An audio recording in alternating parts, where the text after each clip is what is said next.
안녕하세요. 책 읽어주는 사임당 책사임당입니다. 오늘은 당신을 1등으로 만드는 인체경영이라는 책을 소개해드리려 합니다. 이욱지음 퀀텀북스 출판입니다. 개인적으로 저는 이 책이 너무 좋았습니다. 그럼 바로 책 속으로 들어가 보겠습니다. 왜 우리는 생소한 인체경영을 해야만 하는 것일까? 내일은 반드시 오고 그 내일은 오늘과는 다르기 때문이다. 오늘 당신이 성공적으로 하루를 보냈다고 해서 내일을 준비하지 않으면 당신은 내일 반드시 공경에 처하게 될 것이기 때문이다. 지금 우리가 살아가는 이 시대는 인류 역사상 변화가 가장 심한 시기이다. 그리고 이러한 변화를 관리하고 대처하는 최선의 방법은 당신 스스로 변화를 만들어내는 것이다. 당신 스스로 변화를 만들어내는 최선의 길은 무엇일까? 직장을 바꾸는 것일까? 습관을 바꾸는 것일까? 꿈이나 목표를 바꾸는 것일까? 지속적으로 자기 개발을 하는 것일까? 그 어떤 것도 완벽한 대책은 아니다. 그럼에도 최선의 대책은 있다. 바로 인체경영이다. 남부러울 만큼 성공한 사람들, 행복하게 하루하루 살아가는 사람들, 늘 활기차게 살아가는 사람들, 건강하게 장수하는 사람들의 공통점은 재능이 남들보다 뛰어나다는 것이 아니라 자기관리에 굉장히 뛰어난 고수라는 점이다. 바로 이러한 자기관리의 고수로 당신을 만들어주는 것이 바로 인체경영인 것이다. 인체경영은 한마디로 어제의 나를 버리고 새로운 나를 만나게 해주는 삶을 살아가기 위한 기법이다. 새로운 감각을 가진 인체로 탈바꿈시켜서 성공의 감각과 행동의 습관과 부자의 특성을 가지게 해준다고 생각하면 된다. 생각해보자. 똑같은 시련과 역경을 만난 두 사람이 있다. 그런데 한 사람은 그 시련과 역경 때문에 서서히 폐인이 되고 사업이 망하고 가정도 불화가 끊이지 않고 인간관계도 갈수록 싸늘해져 간다. 무엇보다 하루하루가 너무나 절망적이고 우울하다. 그런데 또 한 사람은 그 시련과 역경에도 불구하고 더욱더 단단해지고 더욱더 성장하고 성공한다. 심지어 더욱더 사업은 잘 되고 가정은 더 화목해지고 인간관계는 더 넓어지고 따뜻해져 간다. 그 차이는 무엇일까? 한 사람은 자기관리와 자기경영에 뛰어난 사람이었지만 다른 한 사람은 자기관리와 경영에 서툰 사람이었을 것이다. 인체경영은 어떻게 보면 삶의 가장 중요한 기술이기도 하다. 그런 점에서 경영 중에 최고의 경영은 바로 사람이며 바로 자기 자신이 되어야 한다. 인체경영의 본질은 한마디로 자신을 새롭게 재창조하는 것이다. 인체경영을 통해 자신을 이런 사람으로 재창조할 수 있다. 매사에 눈에 띄게 열정적인 사람이 될 수 있다. 타인의 마음을 움직이고 사로잡는 매력적인 사람이 될 수 있다. 뛰어난 행동력을 발휘하는 사람이 될 수 있다. 어떤 일이 주어지더라도 제때 제대로 마무리할 수 있는 사람이 될 수 있다. 유머가 넘치고 에너지가 사그라들지 않는 사람이 될 수 있다. 건강하고 활기찬 사람이 될 수 있다. 행복하고 건강한 삶을 사는 사람이 될 수 있다. 머리가 좋은 사람, 유능한 사람이 될 수 있다. 어떤 모임에 가도 리더십을 발휘할 수 있는 사람이 될 수 있다. 누구를 만나더라도 존재감이 있고 영향력이 있는 사람이 될 수 있다.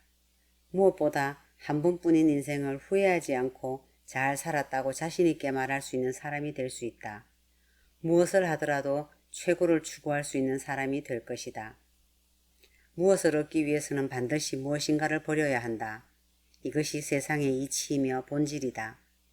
당신은 지금까지 살면서 무엇을 버렸는가? 이 책은 당신에게 무엇을 버리고 무엇을 취할 것인가에 대해 알려줄 것이다. 위기의 시대에 무엇을 버리고 무엇을 취하느냐에 따라 당신의 삶은 극적으로 변화할 수 있기 때문이다. 인생에는 공짜가 없다. 인체경영을 통해 우리가 날마다 우리 자신을 갈고 닦아 사고와 행동이 단련된다면 우리의 인생도 눈부시게 즐겁게 풍요로워질 것이다. 하지만 하루하루 아무 생각 없이 자만하고 나태하게 살다 보면 건강도 재산도 인간관계도 업적도 하나도 내세울 것이 없게 된다. 인생은 한마디로 자업자득이다. 오늘 자신이 한 생각과 행동이 결국 자신의 내일을 만든다. 그렇기 때문에 좋은 생각, 좋은 행동을 해야 한다. 인간은 쉽게 자만하고 나태해지기 때문에 좋은 생각, 좋은 행동을 하려고 의도하지 않고 노력하지 않고 관리하지 않으면 나사가 풀리고 잡초가 나듯 쉽게 어긋나게 된다. 그러므로 인체경영이 꼭 필요한 것이다. 말하는 대로 뇌가 움직인다. 뇌의 각인효과라고 한다. 한번 뱉은 말은 뼈에 새겨질 만큼 강한 각인효과가 있다.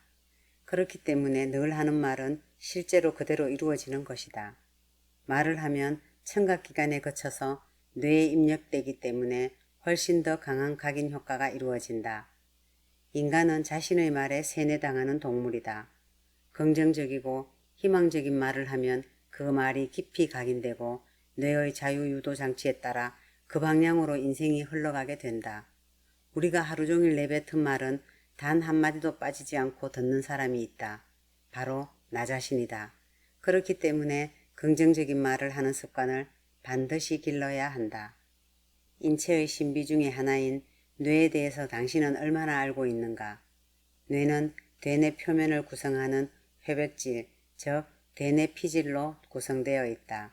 신이 인간에게 준 거대한 선물이 바로 우리의 뇌라고 할 수 있다. 뇌에는 우주의 별보다 더 많은 1000억 개의 뉴런과 100조 개의 시냅스가 있다. 인생을 바꾸고 싶다면 먼저 뇌를 바꿔야 한다. 뇌를 바꾸면 우리의 생각과 말과 태도와 의욕이 달라지고 이것들이 달라지면 행동이 달라지고 행동이 달라지면 결국 인생이 달라지는 것이다. 호르몬을 알면 늙지 않고 장수한다. 호르몬은 일종의 화학물질이다. 내분비기관에서 분비된 후 체액을 타고 흘러 수용체를 가진 표적기관에서 반응하는 물질이다. 이 호르몬은 아주 소량의 물질로 분비된다. 그래서 혈액 속에 녹아 우리 몸속을 흘러다닌다. 키를 크게 하거나 체온을 조절하거나 백혈구를 만드는 일을 돕거나 감정도 조절한다. 호르몬은 마음과 신체의 균형을 유지하기 위해 신체의 여기저기에 정보를 전달하고 살이 쪘다, 근육이 단단하다, 피부가 매끄럽다와 같이 인체의 외적인 상태를 나타내며 기쁨, 슬픔, 분노, 우울함 등 미묘한 감정까지 조절한다. 호르몬을 알면 늙지 않고 장수할 수 있는 이유가 바로 이것이다. 호르몬은 우리를 성공으로 이끌 뿐 아니라 건강하고 장수할 수 있도록 만들어준다. 우리가 고통을 느끼거나 상처를 받았을 때 우리를 치유해 주는 것도 호르몬이다.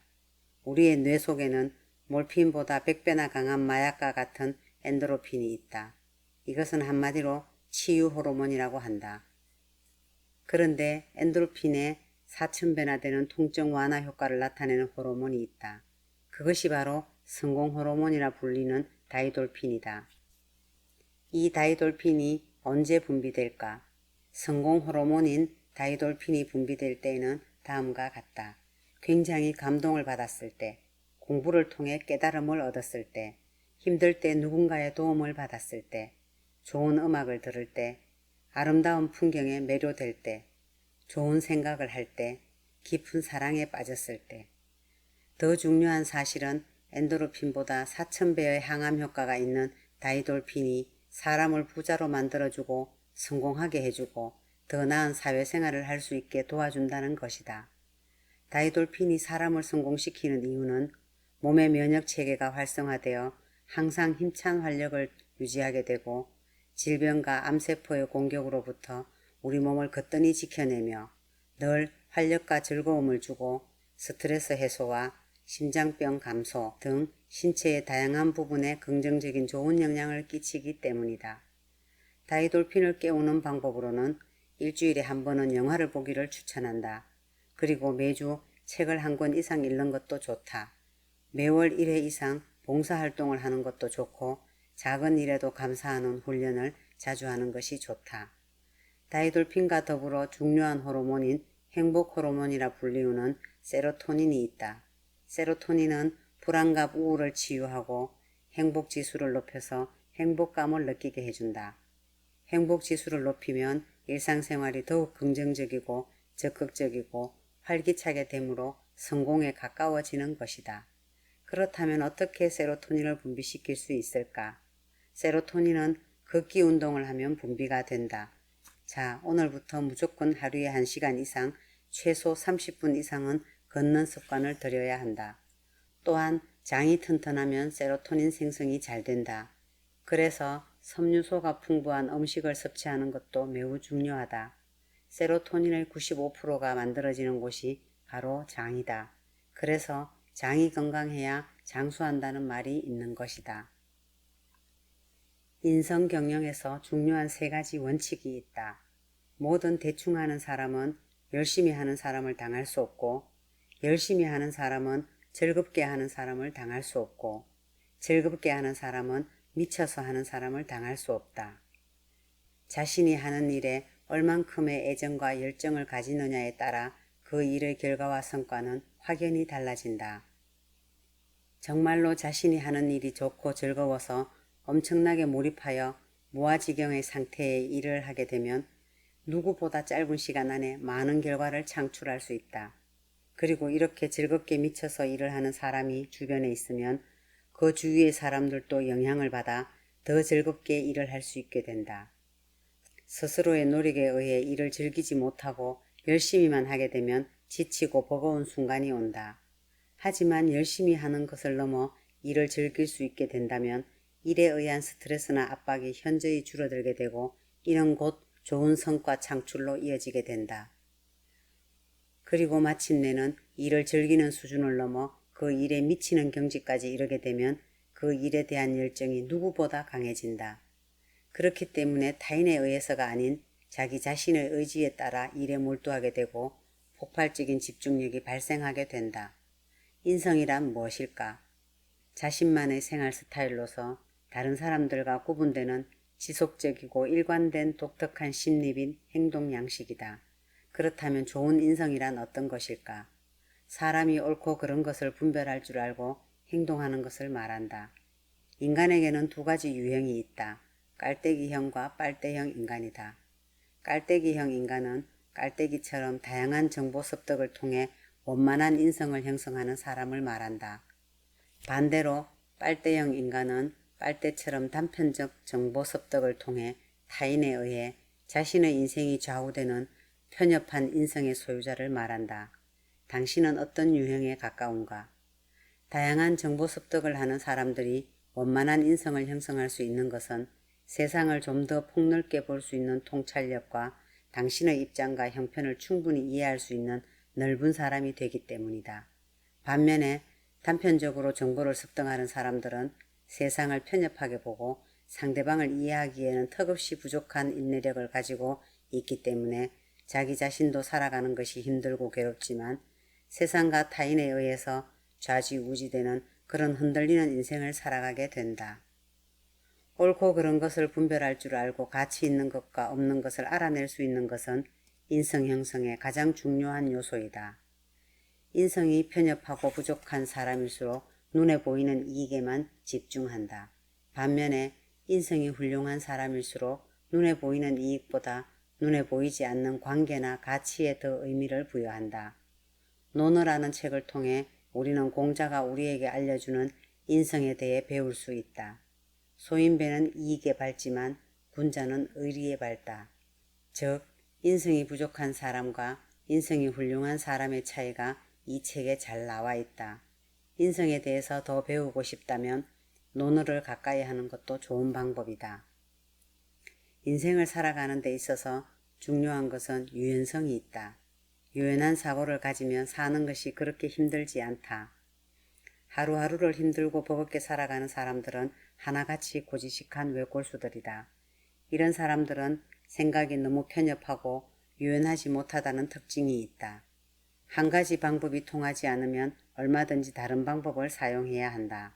하지만 외골수들은 생각하는 폭도 좁고 편협하기 때문에 통하지 않는 방법을 끝까지 고집한다. 멧돼지를 생각해보라. 멧돼지는 항상 정해진 길로만 다닌다. 그래서 우리가 멧돼지를 쉽게 잡을 수 있다. 정해진 그 길에 덫을 놓으면 그만이다. 인간도 어떻게 보면 멧돼지처럼 늘 하던 생각만 하고 늘 살던 방식만 고집하면 발전과 성장은커녕 스스로에게 덫을 놓고 정체되고 나태한 삶을 살게 되는 것이다.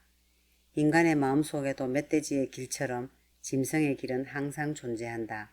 고지식하고 유연성이 없는 사람들은 우울증에 걸리기가 쉽다. 왜냐하면 항상 고정된 생각으로 발상의 전환이 어렵고 틀에 박힌 생각만 하며 살기 때문에 사는 것이 즐거울 리가 없다. 인생을 즐겁게 살기 위해서는 어느 정도 유연한 사고방식, 발상의 전환이 꼭 필요하다. 유연한 사고방식과 발상의 전환을 통해 즐겁게 산다는 것은 꼭 누군가를 해치고 이익을 가로챈다는 것을 의미하는 것은 절대 아니다. 함께 즐겁게 행복하게 살아가는 길은 얼마든지 있다. 바로 이런 측면에서도 유연성이 없는 사람들은 흑백 논리를 강조한다. 하지만 성공하는 사람들은 흑도 아니고 백도 아닌 상태에서 다양한 것들을 조합하여 만들어낸다. 바로 창조성이다. 유연성에 대해서 아인슈타인은 다음과 같이 얘기한 적이 있다. 늘 하던 똑같은 방식을 하면서 성과가 달라지기를 바라는 것은 정신병자들이 하는 것이다. 그렇다. 늘 하던 방식을 고수하면서 결과가 달라지기를 바라는 것은 이율배반적인 행동이다. 결과가 달라지기를 바란다면 방식을 바꿔야 한다. 어제까지 한 번도 해보지 않았던 새로운 방식을 생각하고 새로운 접근을 시도하는 것이 반드시 필요하다. 절대 외골수가 되지 마라. 눈과 귀를 열고 세상과 타인과 하나가 되어야 한다. 그것이 행복하고 즐거운 성공의 길이다. 성공한 사람들과 실패한 사람들을 살펴보면 재미있는 차이가 있다. 가장 먼저 그 사람의 얼굴을 살펴보면 그 사람이 현재 성공하고 있는지 실패하고 있는지를 알 수 있다. 성공한 사람들은 대체적으로 미소를 머금고 있다. 그 사람들은 많이 웃어서 입꼬리가 올라가 있고 눈이 초롱초롱 빛나고 목소리에 힘이 있다. 이마가 넓고 평평하고 콧망울이 두툼하다. 그리고 무엇보다 알게 모르게 자신감에 차 있다. 반면 실패한 사람들의 얼굴에는 탄력이 없고 항상 웃지 않아서 입꼬리가 내려가 있고 얼굴에 윤기가 없고 목소리에 힘이 없다. 얼굴이 생긴 대로 인생을 사는 것이 아니라 인생을 사는 대로 얼굴이 변한다. 우리의 마음가짐과 삶의 태도에 따라 얼굴의 근육이 후천적으로 변하기 때문이다. 결론적으로 인상은 변한다는 것이다. 얼굴은 그 사람의 마음이 담겨있는 동굴이다. 그래서 좋은 인상은 외모보다 훨씬 더 중요하다. 화려한 옷보다 환하게 웃는 얼굴이 훨씬 더 환영을 받는 것이다. 사람이 마음이 즐거우면 저절로 밝은 인상을 가지게 되고 분노하면 찌그러진 인상을 가지고 마음이 슬프고 괴로우면 어두운 인상을 가지게 된다. 좋은 인상은 돈과 행운이 따른다. 미국과 캐나다에서 재미있는 조사를 한 적이 있는데 좋은 인상의 소유자는 평범한 인상의 사람들보다 월급을 12에서 14% 더 받는다는 사실을 검증했다. 좋은 인상을 가진 사람은 왠지 머리도 좋고 능력도 있고 성격도 좋을 것처럼 보이고 사람들이 그렇게 인식을 한다는 것이다. 심지어 죄수도 잘생기고 인상이 좋으면 형량을 적게 받는다는 연구 결과도 있다. 인상이 좋으면 성공이 그만큼 가까워진다는 사실은 아무도 부인할 수가 없다. 어떻게 주변 사람들을 자신의 편으로 만들 수 있을까? 해답은 간단하다. 좋은 인상이 수많은 사람들을 자신의 편으로 만든다. 그러니 지금 당장 미소를 짓고 밝은 마음을 가져라. 신뢰가는 인상은 다름 아닌 미소가 있는 얼굴이다. 미소 짓는 얼굴에는 자신감과 신뢰와 편안함이 느껴지기 때문이다. 하루 3번 15초 동안만 웃어라. 그러면 병원에 갈 일이 없을 것이다. 우리 몸에는 650개의 근육이 있다고 한다. 이 중 231개의 근육이 웃을 때 사용된다고 한다. 또한 얼굴에는 80여 개의 근육이 있는데 웃을 때 15개의 얼굴 근육이 움직인다. 링컨은 이렇게 말했다. 사람이 나이 40이 되면 자신의 얼굴에 책임을 져야 한다. 우리 모두가 음미해 봐야 할 명언이다. 마음가짐을 어떻게 갖느냐에 따라 인상은 변할 수 있다. 우리의 인상은 우리가 가진 인격의 일부분이다. 타고난 천성이나 얼굴은 어쩔 수 없지만 삶의 자세와 태도, 마음가짐에 따라 인상은 충분히 바뀐다. 마지막 에필로그를 읽겠습니다. 인체경영이 새로운 화두이다. 인체경영은 브랜드유 나 주식회사의 다른 말이기도 하다. 변화와 성장, 건강과 힐링, 장수와 자기 브랜드, 인성과 두뇌, 호르몬과 스트레스, 얼굴과 몸매 등을 중심적으로 관리하고 다루어 최고의 성과를 창출하는 나 주식회사를 만들어가는 것이 인체경영의 핵심이다. 명심하라. 당신의 인생을 책임져 주는 것은 더 이상 회사나 조직이 아니다. 당신의 부모나 배우자도 당신을 책임져 주지 않는다. 당신이 병에 걸리거나 퇴사를 당하거나 사기를 당했을 때 그로 인해 당신뿐만 아니라 당신의 가족과 가까운 친척들까지도 고통을 당하게 하지 말라. 당신이 존재함으로써 당신이 사랑하는 가족과 친척들이 더 행복하고 더 풍요롭고 더 건강해야 한다. 절대로 고통을 주거나 짐이 되어서는 안 된다. 이것이 바로 인체경영이 새로운 화두인 이유이다. 자신의 삶을 그저 사는 데 머무르지 말고 자신을 재창조해야 한다. 이것이 바로 인체경영의 본질이다. 적당히 대충대충 살아서는 안 된다. 적당히 대충대충 사는 사람에게는 미래가 없기 때문이다. 활기차게 왕성하게 활동을 하며 더 많은 실수와 실패를 하면서 더불어 더 많은 성공과 성취를 하면서 신나고 눈부신 인생을 살 것인가? 무기력하게 우울하게 그 어떤 것도 제대로 실패도 성공도 해보지 못한 인생을 살 것인가? 우리가 두려워해야 하는 것은 실패가 아니다. 우리가 진정 두려워해야 하는 것은 제대로 살아내지 못하는 삶이다. 단 한 번도 제대로 살지 못한 사람은 살았다고 할 수 없다. 당신은 지금 당장 그 어떤 도전도 할 수 있다. 마음만 먹는다면 말이다. 신체가 건강하다면 말이다.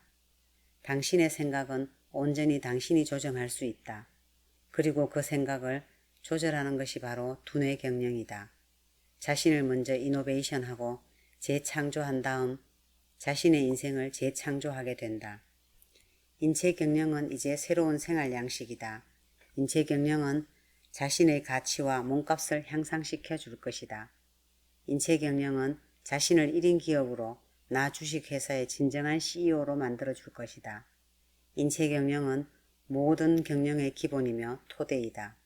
인체 경영을 잘하는 사람이 회사 경영, 가정 경영, 인간 경영도 잘할 수 있다. 그렇기 때문에 인체 경영을 소홀하게 해서는 안 될 것이다. 옛말에 수신제가 치국평천하라는 말이 있다. 가장 먼저 해야 하는 것이 수신이다. 인체 경영은 현대적, 복합적, 통합적 수신을 의미하는 것이다.